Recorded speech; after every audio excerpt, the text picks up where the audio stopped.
स्वागत है बहन जी आपका।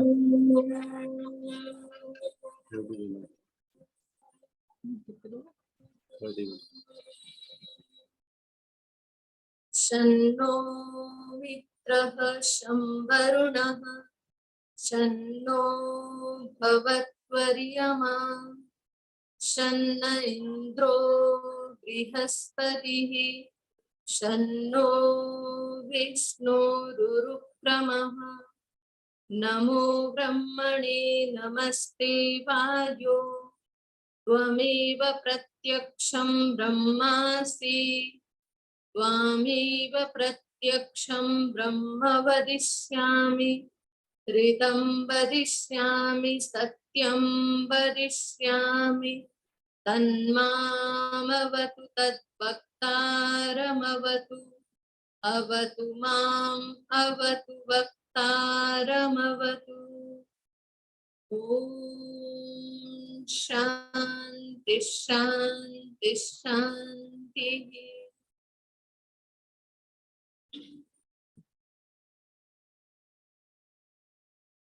सम्माननीय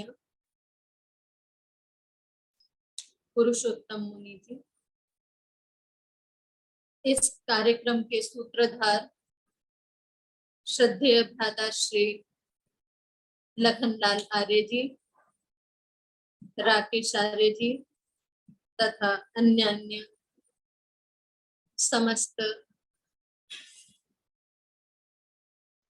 वैदिक संस्कृति अनुरागी धर्म प्रेमी सज्जनों, सर्वप्रथम तो आप सभी को श्रावणी उपाकर्म की हार्दिक शुभकामनाएं। आज रक्षाबंधन, श्रावणी उपाकर्म, संस्कृत सप्ताह, संस्कृत दिवस आदि कई पर्वों का एक साथ समायोजन है। इन सभी पर्वों की बहुत बहुत शुभकामनाएं।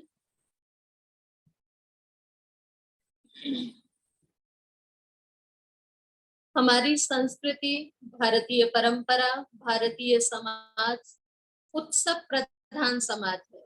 यहाँ उत्सव आते रहते हैं और उत्सव जो है वो व्यक्ति के जीवन में आनंद, उल्लास, प्रसन्नता का संचार करते हैं।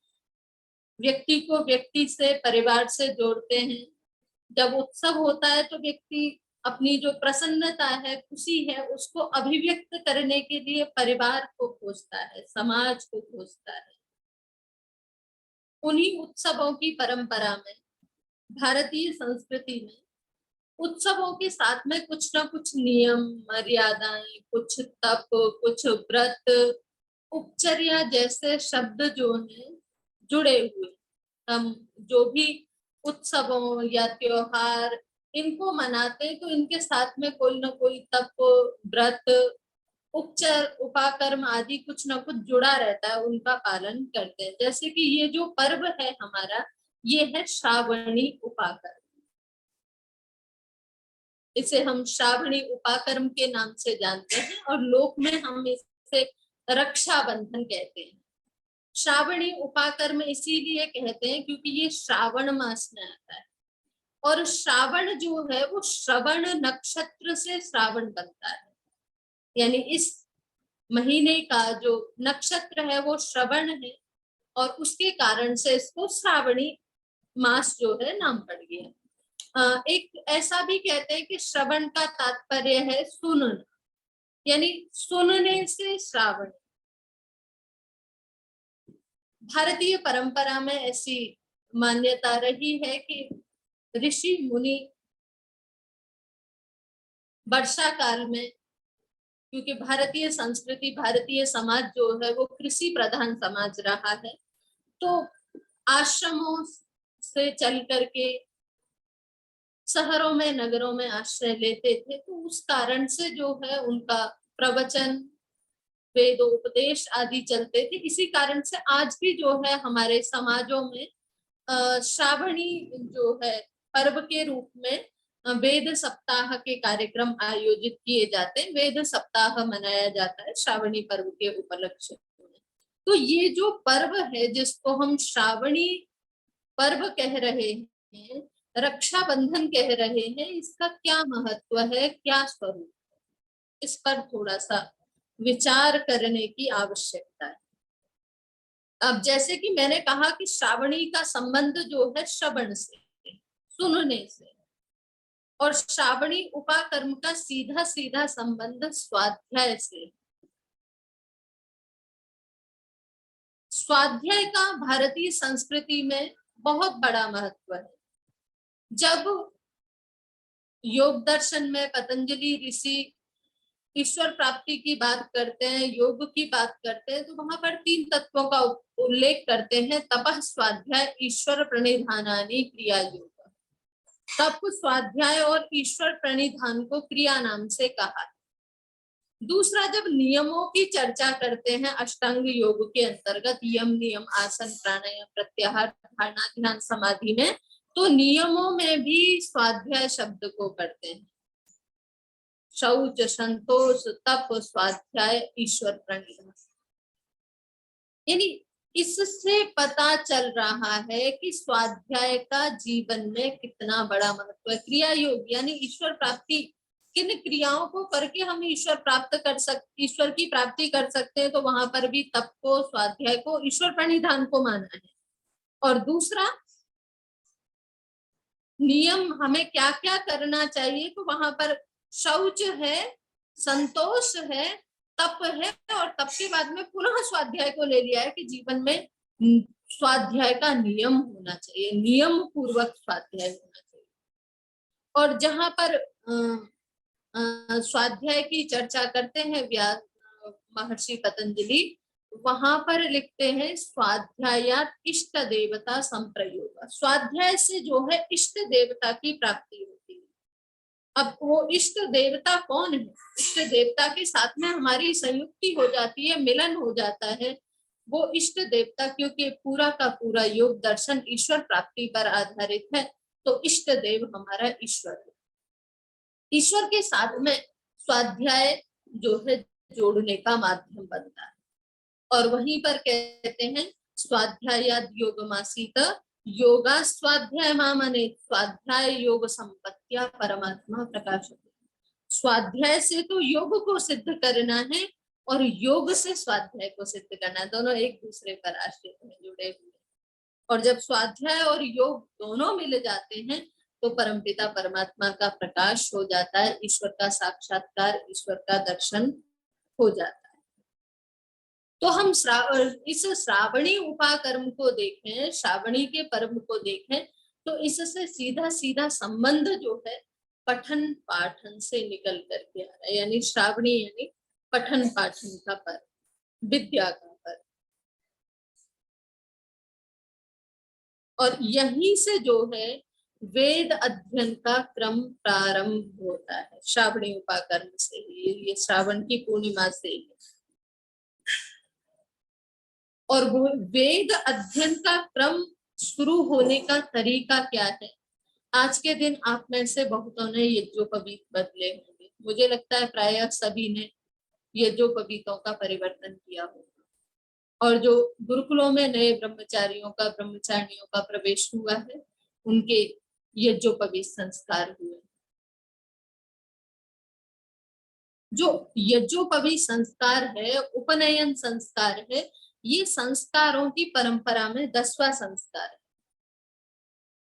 और इस जो ये पठन पाठन की जो परंपरा है, विद्या प्राप्ति की जो परंपरा है, इसमें 2 शब्द हैं, एक आचार्य और एक शिष्य। दोनों परस्पर जुड़े हुए हैं, आचार्य के बिना शिष्य और शिष्य के बिना आचार्य। वेद में एक मंत्र आता है, आचार्यम उपनयमानो ब्रह्मचारिणम कृणुते गर्भम अंतः।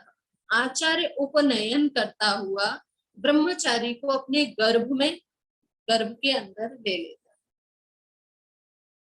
अब ये आचार्य उपनयन करता हुआ, उपनयन शब्द का सीधे सीधे अर्थ है उप माने समीप में, नयन लेकर के आना। जो संस्कृत से जुड़े हुए हैं, संस्कृत पढ़ते हैं, वो जानते हैं उप का मतलब समीप में होता है। उपनयन समीप में लेकर के आना।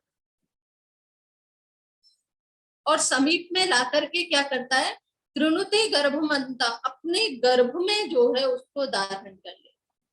ये गर्भ जो शब्द है ये बड़ा ही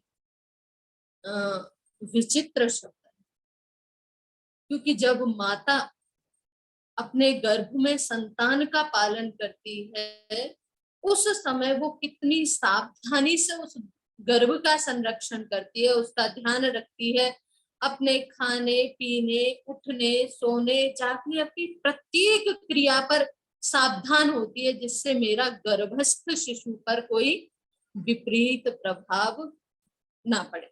बहुत सजग, बहुत सावधान।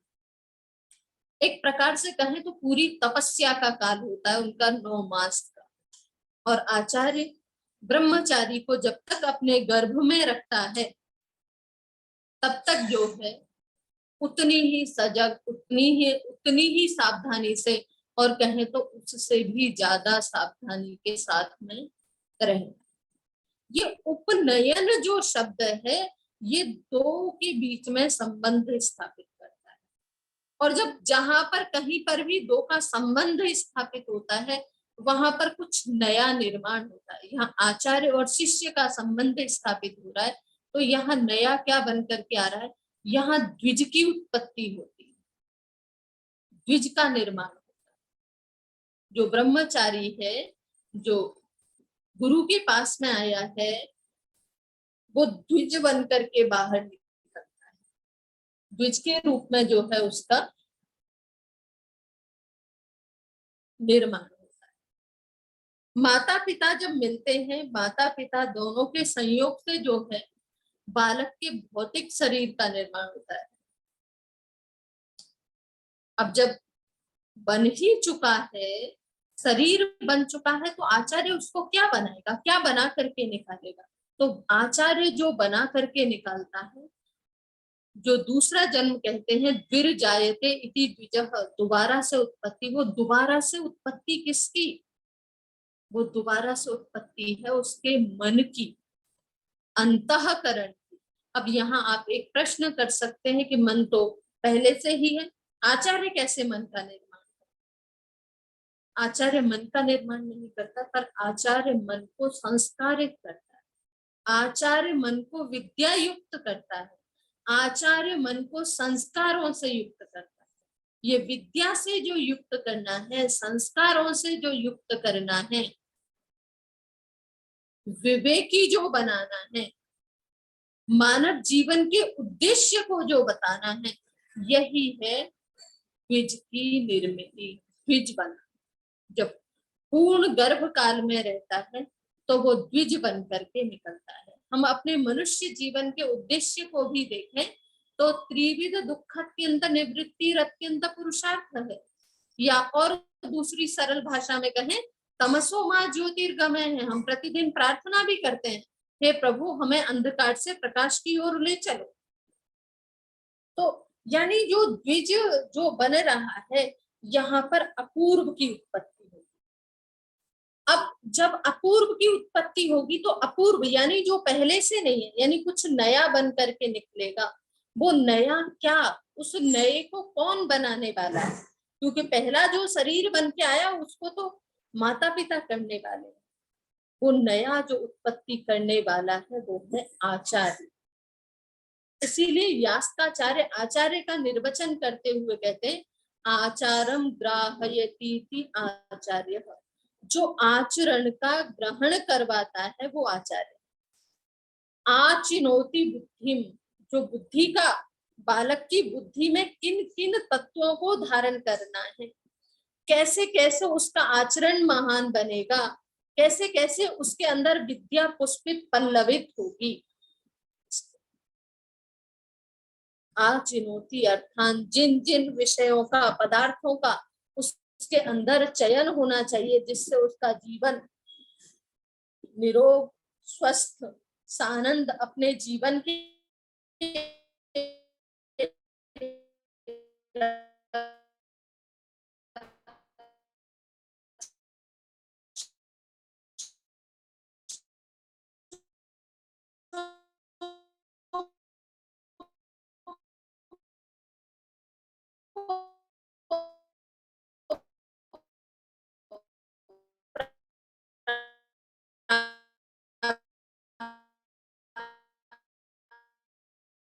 नेट की प्रॉब्लम हो रही है कुछ। चंद्रकांता जी नेट की प्रॉब्लम हो रही है। चंद्रकांता जी, अनिल जी नेट नहीं आ रहा है इनका, है ना? अनिल जी मेरी आवाज आ रही है?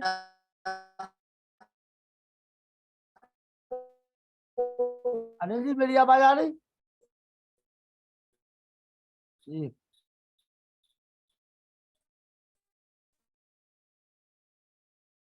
जी दया जी, हाँ उनकी आवाज नहीं आ रही है जी दया जी। आपकी आवाज आ रही है जी। हाँ जी हाँ जी हाँ जी। हाँ जी, उनका नेटवर्क थोड़ा सा प्रॉब्लम आ रहा है जी। मुनि जी को ले लो। मुनि जी अभी है नहीं, कहाँ है? चंद्रकांता जी होंगे। आ जाने दो उनको, जब तक वो आ रहे हैं, देख ले रहे हैं। जुड़ रही है, वो जुड़ने का प्रयास करें, नेटवर्क प्रॉब्लम हो रहा है उनका।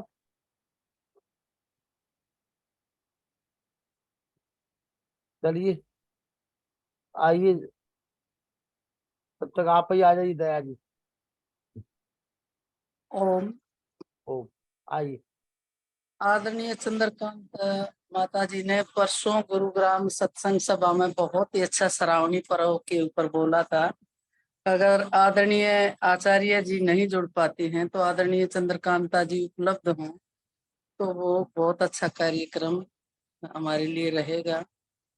और आज बहुत ही अच्छे तरीके से आदरणीय आचार्य जी हमें समझा रहे थे कि असलियत जो है वो त्योहारों की बिगड़ गई। ये पर्व हमारी जाति को उन्नत बनाया करते हैं, जो भूले भटके हैं राही उनको जगाया करते हैं कि हम किस प्रकार अपने वेदानुसार वैदिक रीति के अनुकूल त्योहारों को मनाते थे, उनको छोड़ते जा रहे। आज कितने सही कह रहे थे कि कितने भाई बहन ये जो पवित्र बदलवाने के लिए गए होंगे, कितनों ने गुरुकुलों से राखियां आती थी और आचार्यों विद्वानों की राखियां आती थी, लेकिन अब धीरे धीरे ये परंपरा भी लुप्त होती जा रही है। तो हमें उस परंपरा को फिर बनाने रखने के लिए कुछ गुरुकुलों से जिनका हमारे से आपस में संबंध है, आसपास जितने भी हमारे ये पुरोहित हैं, क्योंकि इनके विद्या हमें देते हैं, विद्या बांटते हैं, हमारा भी कर्तव्य बनता है कि उनके लिए हम कुछ इन दिनों में दक्षिणा का प्रबंध करें। तो ऐसा ये श्रावणी पर्व त्योहार है। और वास्तव में हम इन परंपराओं को भूल गए। आज एक रोहतक बस स्टैंड का वो दिखाया, एक बस आई और सारी सवारियां महिलाएं, कुछ बच्चे, ज्यादातर महिलाएं, और उसमें मजाक में लिखा कि रोहतक बस स्टैंड का मैराथन जींद बाईपास के लिए। तो इस प्रकार त्योहारों का रूप बिगड़ गया। और अखबार में ये भी आया है कि कईयों की जो है मृत्यु हो गई आपस की भागदौड़ में। तो ये एक हमारी बुरी प्रथा जो पड़ती जा रही है। तो जितना हम समाज में इस श्रावणी पर्व का महत्व बताएंगे, इसको मनाने का तरीका बताएंगे, इसको किस प्रकार चौमासा क्यों कहा गया, चतुर्मास क्यों कहा गया है, अन्य मासों का ये मास चतुर्मास क्यों नहीं रखा गया, स्वाध्याय करें, अधिक से अधिक अच्छे ग्रंथ पढ़ें, अधिक से अधिक विद्वानों के संपर्क में रह करके, चाहे ऑनलाइन चाहे ऑफलाइन, और अधिक से अधिक ज्ञान प्राप्त करें। तो हम छोटी छोटी योग कक्षाएं लगती हैं, जैसे उनमें भी इन बातों को रखते हैं। जितना छोटा मोटा हमारे पास ज्ञान है, जो सुनते हैं उसको आगे बढ़ा देते हैं, कुछ स्वाध्याय कर लेते हैं, उस बात को आगे बढ़ा लेते हैं। तो अच्छा लगता है, इस प्रकार हम अपनी बातों को आगे फैलाएं। देख लीजिए आदरणीय चंद्रकांता जी आ गए हो तो। ये आ गई है चंद्रकांता जी, आइए। हाँ जी, चंद्रकांता जी आ चुकी हैं, आइए चंद्रकांता जी। जी, प्रिय वीर लखनलाल जी, नमस्ते जी। मेरी प्रिय बहन दया जी, आदरणीय मुनि जी, वेद प्रकाश भाई साहब तथा मेरे अनिल वीर जी, सबको मेरा सादर नमन। आपका बहुत बहुत धन्यवाद, आपने मुझे याद किया। बहुत अच्छे ढंग से हमारी मनु आर्या जी इस विषय को, श्रावणी पर्व का, बड़े अच्छी तरह से वर्णन कर रही थी। जहां से उन्होंने छोड़ा है वहीं से ही मैं आरंभ कर देती हूँ कि वैदिक चिंतन में प्रत्येक पर्व जो होते हैं वो विशेष उद्देश्य से मनाए जाते हैं और एक विशेष संदेश लेकर आते हैं हमारे जो पर्व होते हैं। और ये श्रावणी पर्व जो है वह वेदों के अंदर पठन पाठन व रक्षा संकल्प को दोहराने के लिए संदेश लेकर आते हैं कि वेद का चिंतन हमें प्रेरित करता है कि हम सच्चे अर्थ में मानव बनकर अपने जीवन जगत को सुखी बनाएं।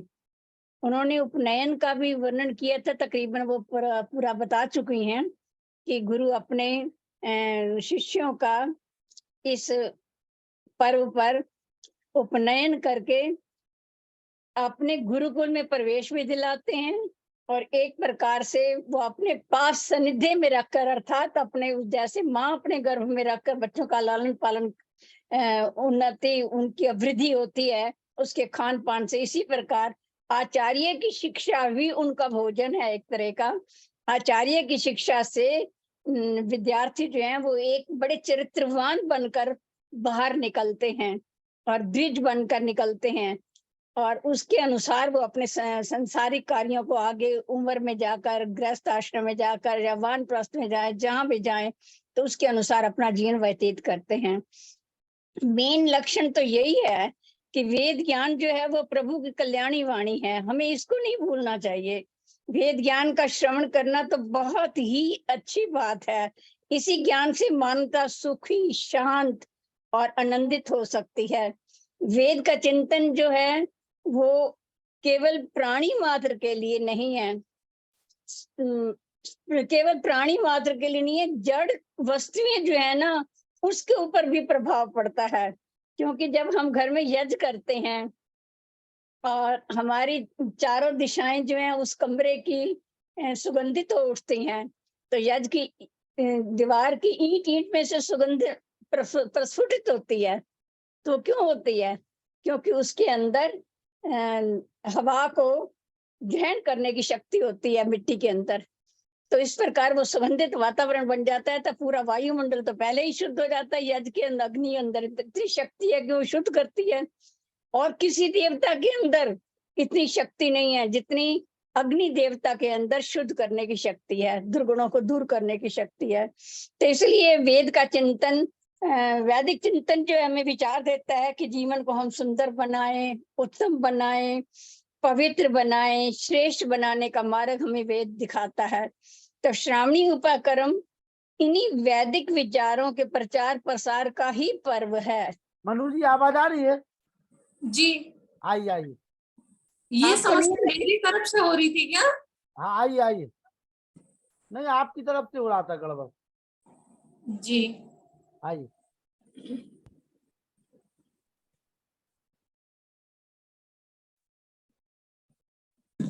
मनु जी बोलिए। तो हम चर्चा कर रहे थे कि आज की जो परंपरा है, जो हमारे पठन पाठन का जो क्रम है, वहां पर शिष्य को उस रूप में गर्भ में रखने की व्यवस्था नहीं है।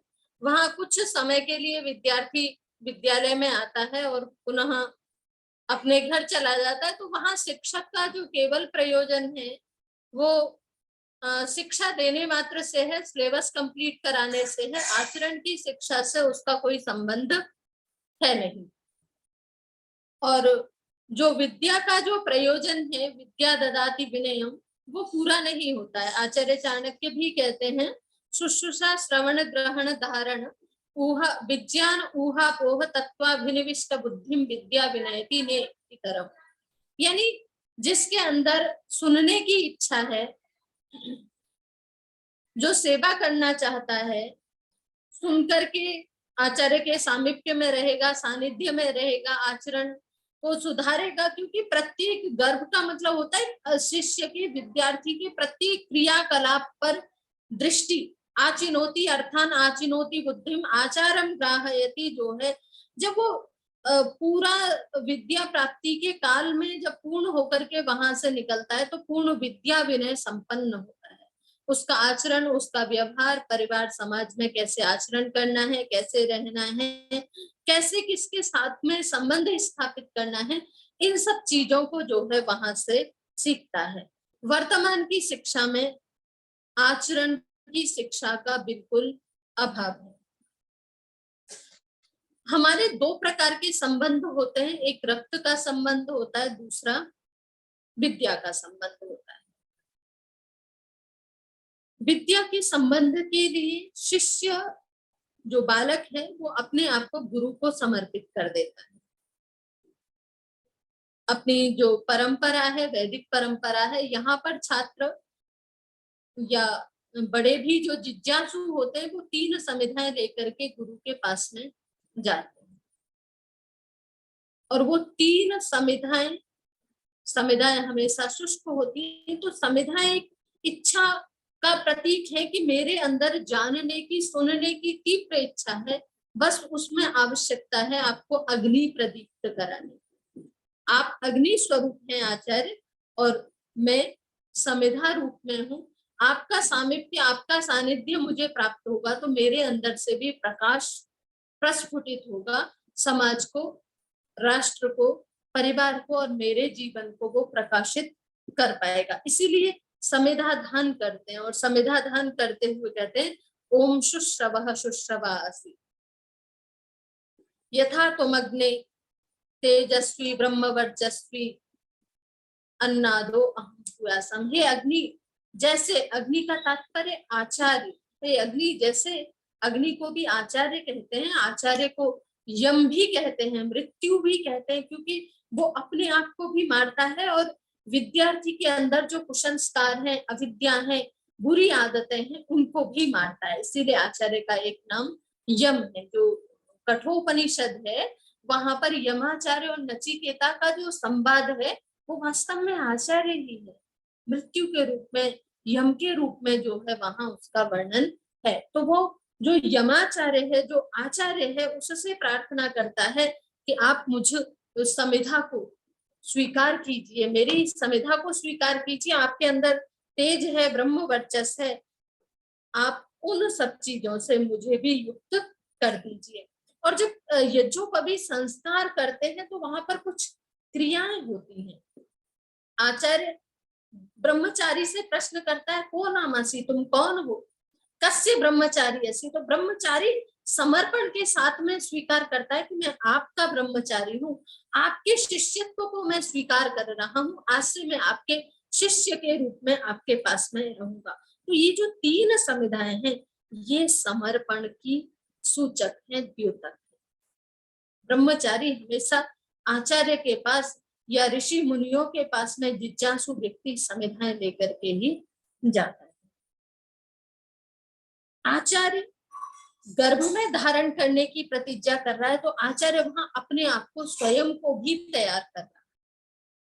जैसे माता पिता जब बालक का निर्माण करते हैं, संतानोत्पत्ति करते हैं, तो वो उस संतानोत्पत्ति के लिए अपने आप को भी तैयार करते हैं। इसीलिए यज्ञोपवीत संस्कार का एक महत्वपूर्ण मंत्र है, मम व्रतेते हृदयम दधामि, मम चित्तम मनुचित्तम ते अस्तु, मम वाचम एकमनाजुषस्व, प्रजापतिस्त्वा न्यूनक्तु मह्यम। ये जो मंत्र है ये विवाह संस्कार में भी आता है और यज्ञोपवीत संस्कार में भी आता है, वेदारंभ संस्कार में भी आता है। 3 संस्कारों में इस मंत्र का उल्लेख मिलता है। और यहाँ आचार्य क्या करता है, मम व्रते, व्रत धारण कर रहा है कि मेरा व्रत है, मैं हृदय को धारण करता हूँ। किसके हृदय को? ते हृदय, तुम्हारे हृदय को धारण करता हूँ। यहाँ शिष्य के हृदय को धारण करने से क्या तात्पर्य है? जब कोई किसी का बहुत अत्यंत घनिष्ठ होता है तो कहते हैं अरे ये तो हमारे हृदय में रहते हैं, हृदय में रहते हैं, यानी इतनी घनिष्ठता है, इतना आत्मीयपन है कि एक दूसरे के हृदय में समा है। तो आचार्य यहाँ पर संकल्प कर रहा है, व्रत ले रहा है कि मेरा आज से ये संकल्प है कि मैं तुम्हारे हृदय को धारण कर रहा हूँ, यानी तुम्हारे हृदय के अंदर मैं रहूंगा। और क्या है, मम चित्तम अनुचित्तम ते अस्तु, मेरा जो चित्त है वो तुम्हारे चित्त के अनुकूल होगा। यानी वही आचार्य, वही गुरु सफल होता है जो शिष्य के हिसाब से विद्या को, उसको ग्रहण कराने में समर्थ होता है। और मेरा चित्त तुम्हारे चित्त के अनुकूल है तो तुम्हारा चित्त भी कैसा होगा? मम चित्तम, मेरे चित्त के अनुकूल होगा। दोनों की परस्पर प्रतिज्ञा है। मम वाचम एक मना जुषस्व, मेरी वाणी को तुम एक मन होकर के सुनो। जुष धातु जो है वो प्रीति के अर्थ में, यानी जहां पर प्रीति होती है वहां पर व्यक्ति किसी के दोषों को नहीं देखता है। तो तुम मेरी वाणी को एक मन होकर के प्रीति के साथ में सुनो। और ये संबंध जो है, मैं तुम्हें घर से बुलाने नहीं आया, परम पिता परमात्मा ने तुम्हारे हृदय में, तुम्हारे माता पिता के हृदय में प्रेरणा की। इसीलिए प्रजापति मह्यम, प्रजापति पर ब्रह्म परमात्मा ने तुम्हारे आचरण के लिए, तुम्हारी विद्या के लिए मुझे नियुक्त किया है। ये परस्पर का इतना बड़ा संकल्प, इतनी बड़ी दृढ़ प्रतिज्ञा आजकल के स्कूल कॉलेजों में देखने को नहीं मिलेगी, आजकल के गुरु शिष्यों के मध्य देखने को नहीं मिलेगी। ये केवल गुरुकुलीय परंपरा में देखने को मिलेगी। अब कोई आजकल थोड़ा सा ये भी आ रहा है कि माता पिता सोचते हैं कि हम ये सब चीजें जो हैं हम बालक को घर में ही उपलब्ध करा दें। नहीं, कभी भी माता पिता बालक के आचार्य नहीं हो सकते, ये सब घर में संभव नहीं है। द्विज का निर्माण आचार्य ही करेगा, आचार्य ही जो है बालक को द्विज बना सकता है। माता पिता कभी भी आचार्य का विकल्प नहीं हो सकते। आजकल जो वैदिक परंपरा को मानने वाले हैं उनके घरों में भी ये जो कभी संस्कार नहीं होते। ये जो कभी संस्कार होंगे, साल में आर्य समाज में 6 बार कार्यक्रम हो रहे या कहीं यज्ञ में गए हैं तो वह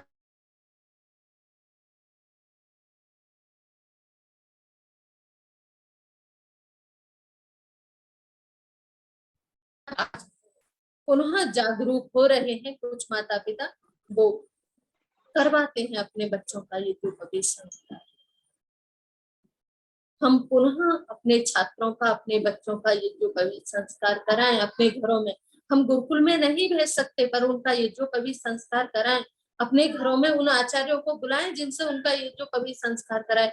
कुछ तो संस्कार जाएंगे, कुछ तो आचरण की शिक्षा जाएगी, कुछ तो व्यवहार उनके अंदर जाएगा। महर्षि स्वामी दयानंद जी ने गुरुडम का निषेध किया था, हमने गुरु को ही निषेध कर दिया। गुरु का जो महत्व है, आचार्य का जो महत्व है, वो गुरु जो शिष्य की परंपरा है, चाहे राजा दशरथ का परिवार रहा हो या अन्य श्री कृष्ण जी का परिवार रहा हो, किसी का भी परिवार रहा हो, वह हमारे यहाँ गुरुओं के साथ में संबंध रहा है। हमारे परिवारों में गुरु आते रहे। गुरुडम नहीं होना चाहिए। त्वमेव ब्रह्म, वो क्या बोलते हैं, गुरुर ब्रह्मा गुरुर विष्णु गुरुर्देव महेश्वर, वो वाली परंपरा नहीं, पर गुरु हो, गुरुडम नहीं। और उसके लिए जो है आचार्य शिष्य परंपरा का जो द्योतक है वो है यज्ञोपवीत संस्कार।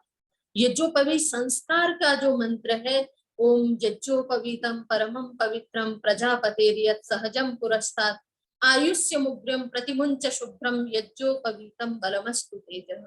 ये जो मंत्र ही अपने आप में जीवन के सार को बता रहा है, यज्ञोपवीत की महत्ता को बता रहा है। यज्ञोपवीत है क्या? परमम पवित्रम, ये परम पवित्र है। यानी इसके अंदर हम स्वच्छता की बात करते हैं, नियमों के अंदर भी स्वच्छता की बात करते हैं, तो वहां स्वच्छता की बात होती है, शुद्धि की बात होती है, पवित्रता की बात नहीं होती है।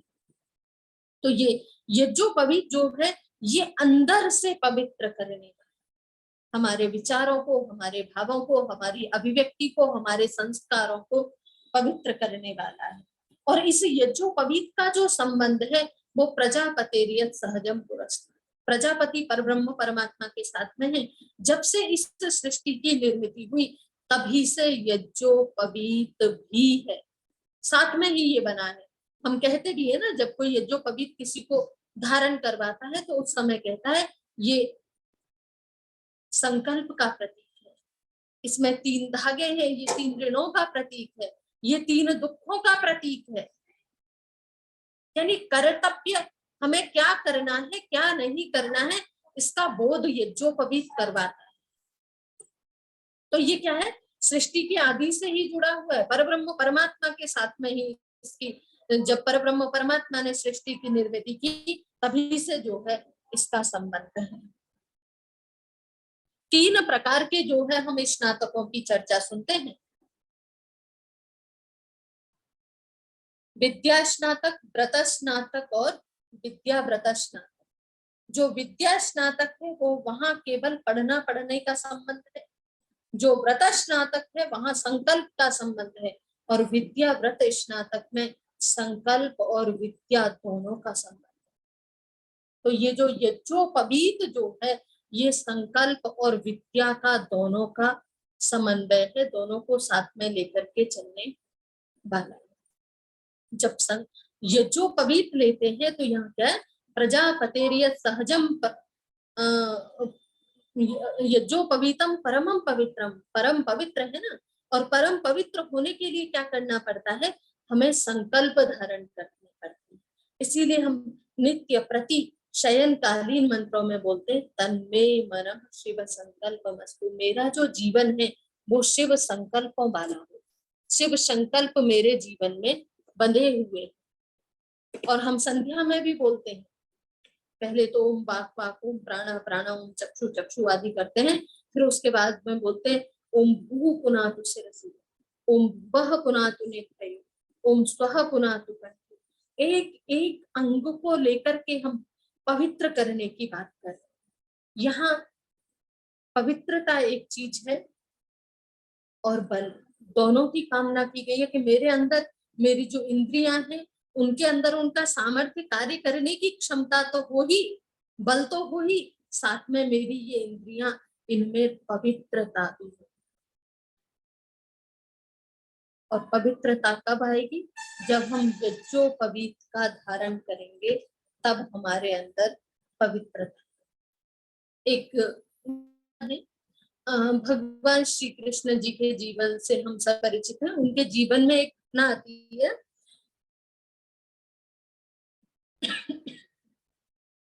एक व्यक्ति है जरासंध, जो कि कंस के संबंधी हैं, कंस उनके दामाद थे।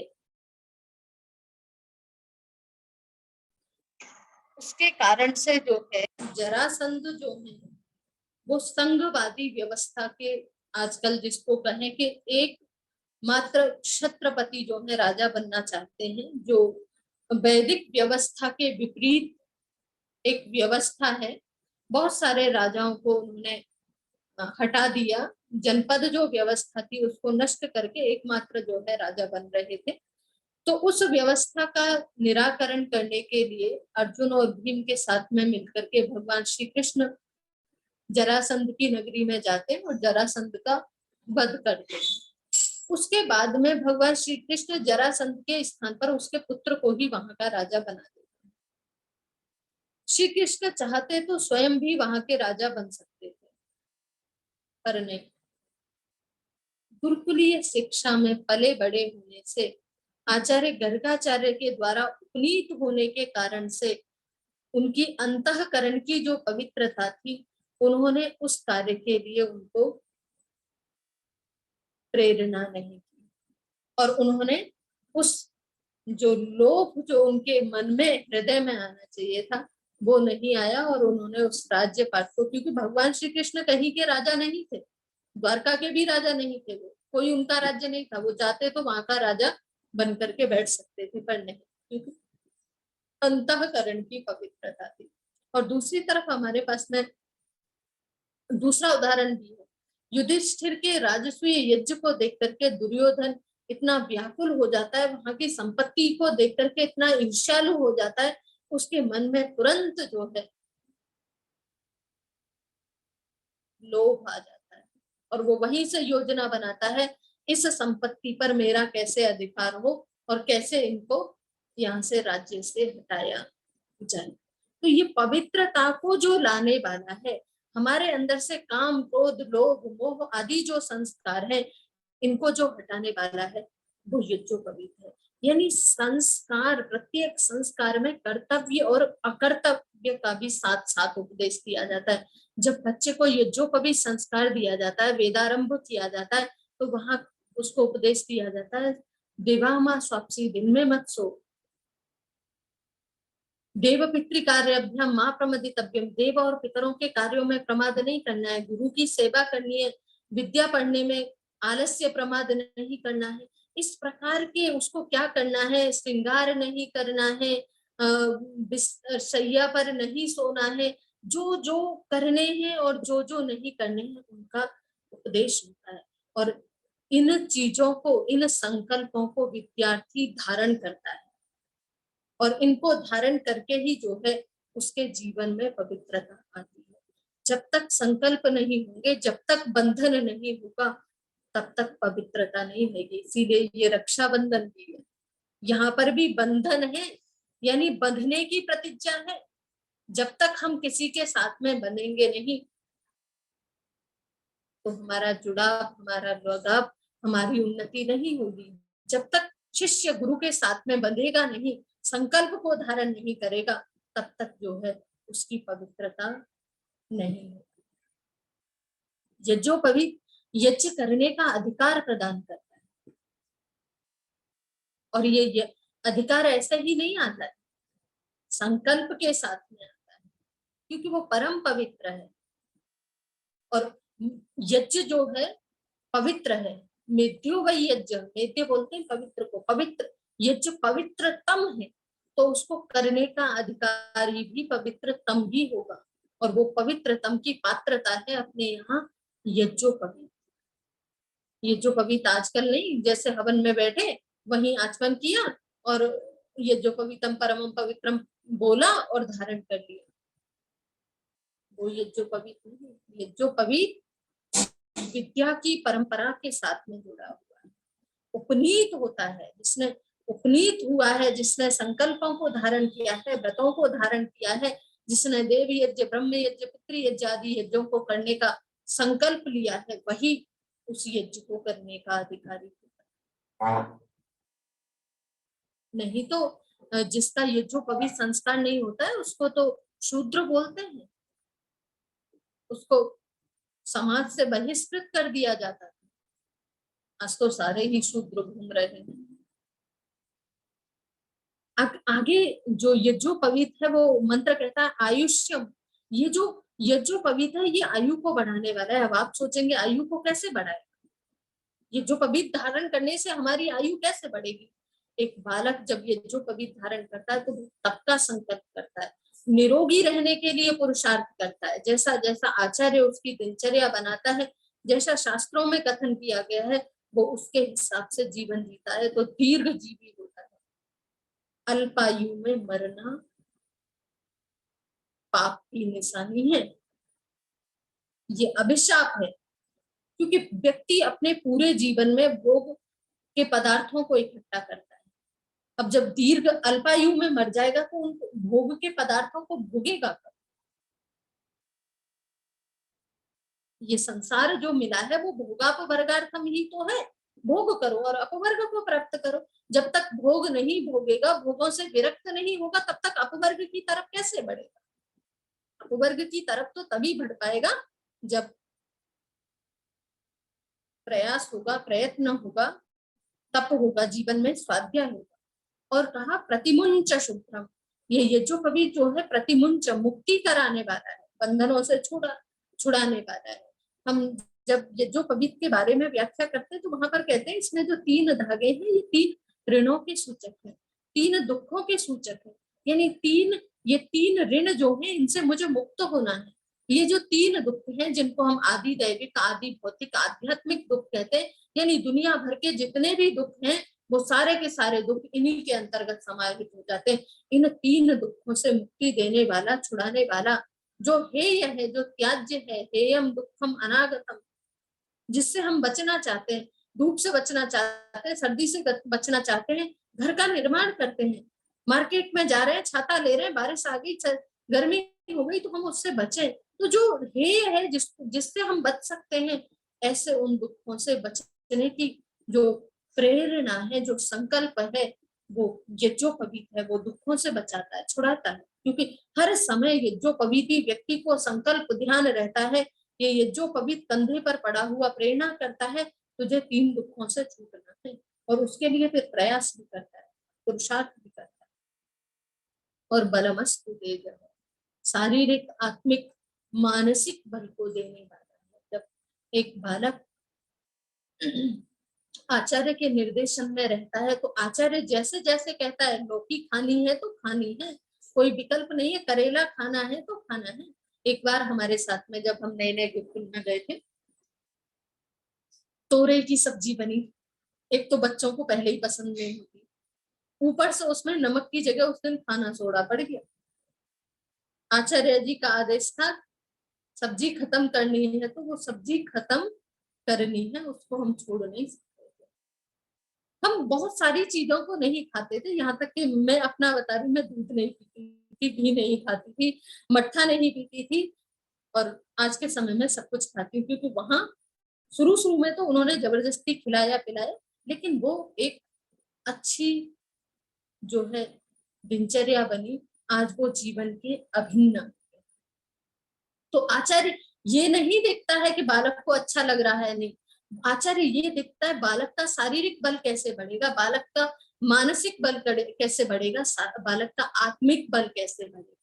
ये जो है ये यज्ञोपवीत के कारण से, यानी जब तक यज्ञोपवीत नहीं होगा आचार्य शिष्य को अपने अंदर धारण नहीं कराएगा। हम जो है यज्ञोपवीत को धारण करें, क्योंकि मुझे लग रहा है समय बहुत हो गया, बीच में थोड़ा सा डिस्टरबेंस हो गया था उसकी वजह से। और ये जो पवित्र की जो पावन पुनीत परंपरा है, क्योंकि इसका संबंध विद्या के साथ है, जब ये जो पवित्र होगा तभी यहाँ से वेदाध्ययन का क्रम शुरू होता है।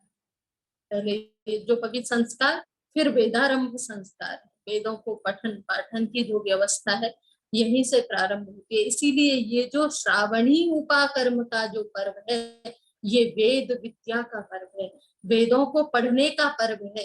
केवल एक दिन पढ़ने का नहीं, वेदों को पढ़ने का संकल्प लेने का पर्व है। आज से हम अपने जीवन में स्वाध्याय को शुरू करें। यज्ञोपवीत यदि हमारा हो चुका है तो सही, नहीं हुआ है तो हम विधिवत रूप से यज्ञोपवीत लें। उस यज्ञोपवीत के साथ में जो संकल्प आते हैं उनका पालन करें, वेदों को पढ़ें, और वेद पढ़े बिना किसी का काम चलना ही नहीं। अभी तो इसरो वालों ने भी कह दिया अंतरिक्ष विज्ञान के सूत्र वेदों से ही मिले हैं। आगे नासा भी बोलेगा और भी बोलेंगे, जब दुनिया बोलेगी तभी हम मानेंगे, हम पहले ही मान जाए तो अच्छा रहेगा। आज श्रावणी उपाकर्म के संबंध में इतना ही। हम सबका जीवन वेद में हो, हम सब वेद को पढ़ने के लिए प्रयत्नशील हों। आज के दिन संकल्प करें, हम स्वाध्याय करेंगे, स्वाध्याय में कभी प्रमाद नहीं करेंगे, अपने बच्चों का यज्ञोपवीत संस्कार कराएंगे। इन्हीं सबके साथ में आप सभी का बहुत बहुत धन्यवाद। सभी को बहुत बहुत आभार। श्रद्धेय डॉक्टर मनु आर्या जी, थोड़ी सी नेटवर्क की परेशानी रही, लेकिन ईश्वर की कृपा रही कि वक्तव्य पूरा हो गया। आइए मुनि जी, दो शब्द।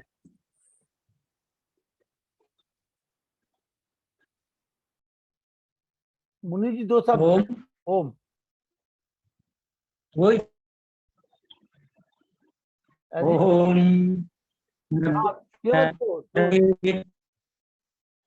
क्यों वेदाय पद्मा मनन्ति तपन्ति यदिस्तु ब्रह्मचर्यं करन्ति पदं संग्रहं ब्रवीमि भूमित्येतत्। जिसका पद का समस्त वेदों से शास्त्रों से लेकर के सारे उस पद को ऋषि कहता है कि वो पद ओम है, और उस ओम परमात्मा की हम आराधना करें। परमात्मा के द्वारा प्रदत्त ज्ञान को हम लोग और अपना जीवन दूसरों का जीवन सार्थक करें। तो वेदों की विधा जो हमारे कार्यक्रम में लगातार 2-2, 3-3 वर्ष से चल रही है, उसमें केवल वैदिक विद्वानों के माध्यम सत्यवादी मुनि जी की आवाज नहीं आ पा रही है। प्रेम जी। ओम नमस्ते। जी। नमस्ते जी, सबको सादर नमस्ते। नमस्ते लखनलाल जी, आपको सादर प्रणाम। जी। और आज हमने डॉक्टर मनु आर्या का जो प्रवचन सुना, धारावाहिक, बीच में चाहे व्यवधान हुआ हो, हम तो वेट कर रहे थे कि जरूर आएगा नेटवर्क वापस। माइक खोली जी प्रेम जी। हाँ जी, मेरी आवाज आ रही जी? अब आवाज आ रही जी। हाँ जी, धन्यवाद। तो हमने आज डॉक्टर मनु आर्या को सुना और वेदारंभ तो अभी उन्होंने करना ही था, लेकिन उसका संस्कार जो है उपनयन संस्कार से शुरू हुआ, तो बहुत ही अच्छा प्रवचन रहा। बहुत अच्छी कई जानकारियां हम सुनते रहते हैं इस मामले में, लेकिन कई जानकारियां बड़ी अच्छी प्रकार से उन्होंने दी और हमारे मस्तिष्क में वो बैठी हैं। हम उनका पुनः धन्यवाद करते हैं। ओम शांति। वेद प्रकाश शर्मा जी, 2 शब्द। वेद बहुत ही प्रकाश सुंदर डॉक्टर मनु आर्या ने श्रावणी उपाकर्म के ऊपर बोला। पहले हमें जो पवित्र करें, फिर वेदारंभ संस्कार। वेदारंभ संस्कार के हमारे 2 प्रयोजन है। छात्र के अंदर मेधा बुद्धि शक्ति का विकास और सत्य के प्रति निष्ठा अर्थात श्रद्धा पैदा करना है, तभी वो एक अच्छा विद्यार्थी बन सकता है। ये बड़ा पुनीत कर्म है और इस दिन हर ब्राह्मण को व्रत लेना चाहिए कि हम कम से कम एक मंत्र वेद का डेली पढ़ेंगे। स्वाध्याय करना बहुत जरूरी है, क्योंकि स्वाध्याय नहीं करेंगे तो आपको मोक्ष की प्राप्ति नहीं होगी। और स्वाध्याय किसका करना है? मोक्ष शास्त्रों का ही करना है, अनर्गल चीजों का स्वाध्याय नहीं करना है। स्वाध्याय का मतलब मोक्ष शास्त्रों का अध्ययन करना। और ये प्रतिज्ञा आज के ही दिन लेते हैं और पंडित लोग आपके पास जनेऊ डाल करके प्रतिज्ञा दिलवाते हैं कि तुमको वेदों को पढ़ना है। तो ये वेद पढ़ने का कार्यक्रम इसी दिन से आरंभ हो जाता है। उनको संकल्प दिया जाता है कि भाई अब तुमको वेदों को पढ़ना है, क्योंकि वेद पढ़ना बहुत ही आवश्यक है, क्योंकि वेद का पढ़ना पढ़ाना आर्यों का नहीं, हर मानव जाति का परम धर्म है। तो बहुत ही सुंदर प्रवचन हमारी डॉक्टर मनु आर्य ने दिया, उसके लिए बहुत बहुत साधुवाद, वंदन, अभिनंदन। आचार्य सुनील जी मोगा पंजाब तैयार रहे। नमस्ते जी महाराज जी, सभी को रक्षाबंधन की बहुत बहुत शुभकामनाएं जी। बहुत ही सुंदर कार्यक्रम रहा है और आप सब बधाई के पात्र हैं। आप सभी के लिए भी बहुत सारी इस पावन पर्व की शुभकामनाएं। और डॉक्टर साहब ने बहुत सुंदर सुंदर विचार रखे। हमें इन चीजों का ध्यान रखना चाहिए, क्योंकि अगर वेद नहीं पढ़े जाएंगे तो नावेद और जावेद जैसी स्थिति हमारे यहाँ पैदा हो जाएगी। इसलिए अच्छा बने, श्रेष्ठ करें। आप सबका धन्यवाद जी। आइए आचार्य बलदेव जी। सभी ऋषि पुत्र पुत्रियों को प्रणाम। मैं ये पूछना चाह रहा था, मनु आर्या जी मुझे सुन पा रही हैं क्या? हाँ, सुन रही हैं। आचार्य जी, एक प्रश्न था मेरे से। जो बच्चे आजकल के आधुनिक विद्या पढ़ते हैं, भारत के कुछ 50 संस्थान ऐसे हैं जिनमें देशी और विदेशी कंपनियां लाइन लगा करके खड़ी होती हैं कि ये बच्चा मुझे दे दीजिए, ये बच्चा मुझे दे दीजिए, मैं इसको 1 करोड़ रुपए दूंगा, 1 साल का 80 लाख रुपए दूंगा 1 साल के। तो हमारे गुरुकुल में आपने इतने आचार्य परंपरा का वर्णन किया, इतने इतने महत्वशाली हमारी आचार्य और आचार्याएं हैं, तो क्या किसी गुरुकुल के बच्चे के लिए भी ऐसे कभी लाइन लगेगी क्या निकट भविष्य में, या कभी लगी है जो जिस काल को हम जानते हैं?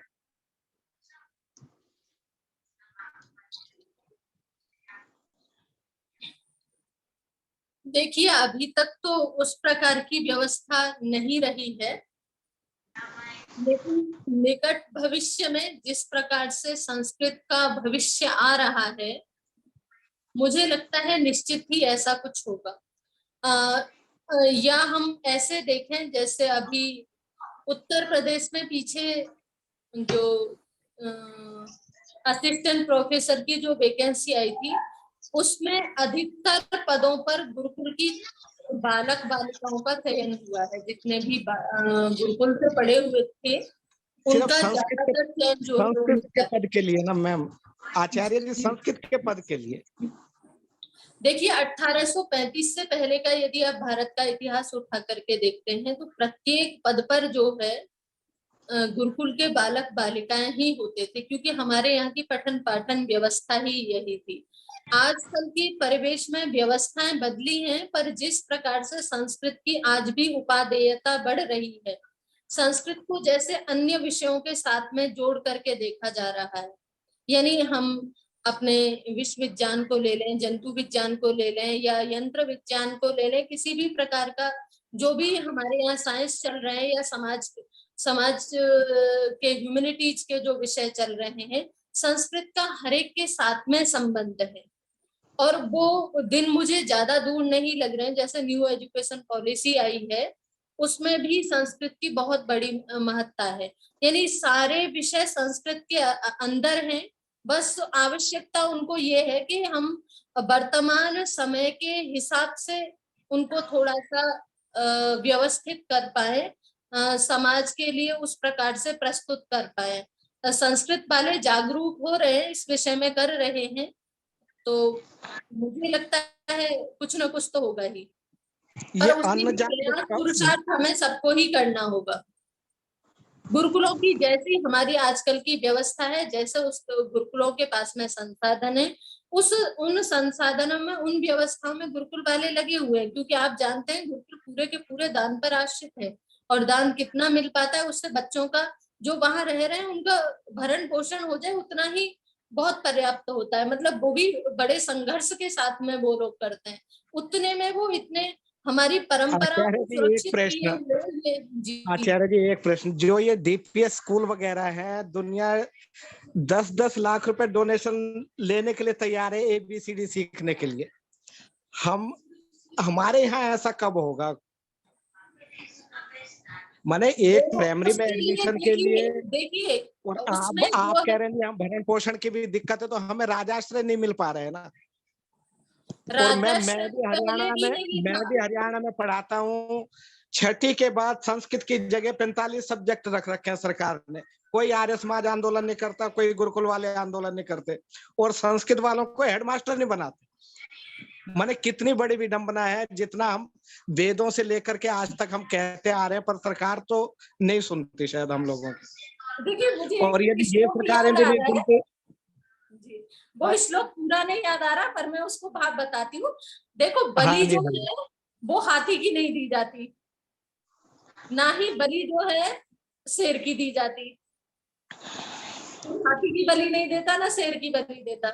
बलि मैम दी आप जाती है बकरे की, अच्छा, क्योंकि हाथी वही की बात बलि कह चले रहे हैं, जाएंगे हम तो भी कमजोर मरेंगे। थे और कमजोर ही रहेंगे, ऐसा कहना चाह रहे हैं क्या? नहीं, कारण ये है संस्कृत वाले कभी विद्रोह करते ही नहीं, बड़े संस्कारी होते हैं। उनको यदि कुछ कहेंगे, वो बलि का बकरा संस्कृति है, या कहने का मतलब ये था। मैं यदि यही बात कहना चाह देखिए रहा था। किसी के आप वहां प्रति तक तो भी, पहुंचे, पर किसी ठीक के है मैम। प्रति भी यदि उसके ऊपर आरोप होता है ना, कुछ आक्षेप होता है, वहां वो लोग तुरंत संगठित होकर के खड़े हो जाते हैं। जहां कहीं संस्कृत को उनको लगता है भाई ये कोई विद्रोह करेंगे नहीं, ये रास्ते पे उतरने वाले नहीं है, ये तोड़ फोड़ मचाने वाले नहीं है, तो इसको काट लो आराम से। इसीलिए हमारे साथ में कटित होने का कारण यही, हम संगठित नहीं, हम अपने लिए प्रयास ही नहीं करते हैं, पुरुषार्थ ही नहीं करते हैं। करेंगे भी तो क्या आप करेंगे, मेरी बुद्धि भावनाओं शुद्धि को युद्ध समझ रही करेंगे। हैं, बड़ी बात। आपकी भावनाओं को समझा, उन्होंने उनका सम्मान किया। ये सबसे बड़ी बात है। धन्यवाद आपका आचार्य। रक्षाबंधन है, इसलिए उन्होंने आपकी भावना का सम्मान किया है। उन्होंने कहा हमें अपने भाई की रक्षा करनी है। रक्षा तो करेंगे ही करेंगे, सारे अधिकार ही आजकल नारियों को है। इसलिए हाँ, तो अब आपकी रक्षा हो गई है, बस। धन्यवाद। ठीक है आचार्य जी, धन्यवाद आपका। मुझे टाइम देते हो आप 2-4 मिनट, आपका बहुत बहुत धन्यवाद। कोटि नमन आपको। आइए चंद्रशेखर शर्मा जी। नमस्ते लखन जी, धन्यवाद। और मैं प्रश्नकर्ता इनसे पहले जो थे, उन्होंने पूछा कि भाई जो बड़े बड़े इलाकों में पैकेज मिलते हैं, ऐसी व्यवस्था गुरुकुलों में क्यों नहीं है। तो मैं सबसे पहले उनको और अन्य लोगों को यही कहना चाहता हूँ कि जो हमारी ये जो वेद विद्या है, ये एक शाश्वत धन को मनुष्य के जीवन में लाने की प्रेरणा देती है, ना कि नश्वर को। और यदि आपने वो वाल्मीकि रामायण या तुलसी जी की रामायण, तो मेरे को ध्यान है कि जब भरत जी जब गए थे, भरत जी से पहले रामचंद्र जी वनवास में चित्रकूट गए थे, पीछे पीछे भरत जी उनको मनाने के लिए गए थे, तो भारद्वाज ऋषि ने उनकी, भरत जी की आवभगत उस तरह से की जैसे एक राजा की होती है, और रामचंद्र जी की कि भाई ठीक है, जैसे एक वनवासी के रूप में जैसी राम जी की इच्छा थी वैसे उन्होंने की, क्योंकि मर्यादा पुरुषोत्तम थे वो। तो अब हमने उसमें ये सुना है कि जो है हमारे पास में मंत्रों की, आप इसको माने या नहीं माने, है ना, और योग सूत्र में है रिद्धि सिद्धि मिलती है। अब उन रिद्धि सिद्धियों के आगे इस नश्वर माया का क्या मोल है। तो ये तो ऐसी विद्या है, वेद विद्या, इसकी तरफ आओ तो सही कम से कम। ठीक है ना, मेरा तो यही कहना है। बाकी आज नहीं तो कल संस्कृत के पीछे पूरा विश्व जाएगा, और ये जो हम जो स्थूल यंत्र देख रहे हैं उन सबका सूक्ष्मीकरण होगा, और ऐसा सूक्ष्मीकरण होगा कि जिनको साथ लेके चलने की आवश्यकता नहीं है। जब हम इनका आह्वान करेंगे वहीं उसी जगह वो चीज प्रकट हो जाएगी। और इसमें ये कोई गपोड़े वाली बात नहीं है, ये बिल्कुल सिद्ध होने वाली चीज है और धीरे धीरे हो रही है। धन्यवाद, मैं तो यही कहना चाहूंगा। इसलिए वो जो है मैकाले और की पद्धति धीरे धीरे सब जगह फैल होगी, और अपनी पद्धति ये सब जगह सफल होगी, ये मान के चलो आप। आचार्य जी, आपने रिद्धि सिद्धि शब्द का प्रयोग किया, रिद्धि सिद्धि भी लौकिक में आएंगे। वो अध्यात्म विद्या तो वो है जिस तरह से च्यवन ऋषि बैठ गए थे, उनकी आंखें फोड़ गया कोई, आंखों में बिल बना गया, उन्हें तो भी पता नहीं है, वो अध्यात्म विद्या है। फिर इस दोनों की कल्पना नहीं करनी चाहिए ना जी, हमें आचार्य ये सिखाता है वो आचार्य तो सिर्फ फिर ब्रह्म विद्या सिखाता है। और देखिए, काम क्रोध लोभ मद ये कोई सिखाने नहीं आता आपको, वो परमात्मा के दिए हुए हैं।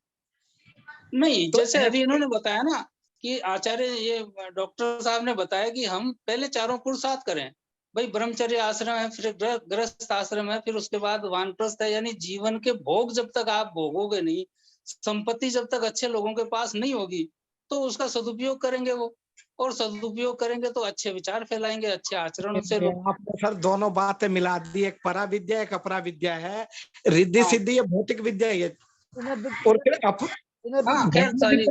बैठ जाइए जंगल में। भाई आत्म साक्षात्कार और परमात्मा के साक्षात्कार तक तो सारी की सारी लौकिक विद्या ही मान के चलो आप, है ना। तीनों तत्व जब तक रहेंगे। चलिए, धन्यवाद दोनों लोगों का। धन्यवाद सर। ठीक है, एक दूसरे को राखी बांध दीजिए दोनों लोग। कोटि से नमन आपको भी। ये डिस्कस करेंगे तो ये विद्या निकलेगी सर कि हमारी सीमा कहाँ तक इसकी है और कहाँ तक उसकी है, ये आना चाहिए। सीमा सचिन की है भैया। ठीक है जी, ठीक है, धन्यवाद। सीमा सचिन के लिए आइए डॉक्टर साहब। नमस्ते जी।